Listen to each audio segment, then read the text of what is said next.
Musealia, que es un proyecto con el que tratamos de reflexionar en torno al patrimonio, porque algunos objetos los guardamos como patrimonio y hay otros que los desechamos o se quedan guardados en un almacén. El primer paso del proyecto Musealia ha sido traer aquí al Museo Zumalacárregui una pieza de Gordailua,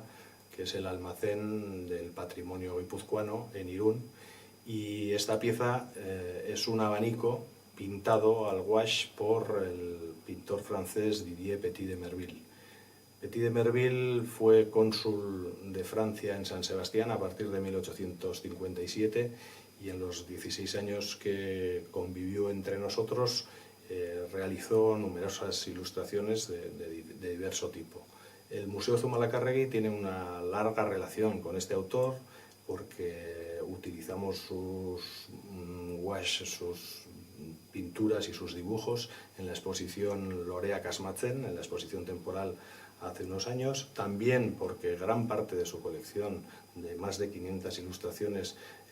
están en nuestra página web en el proyecto Álbum del siglo XIX,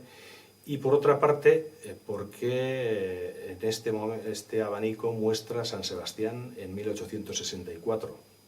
Precisamente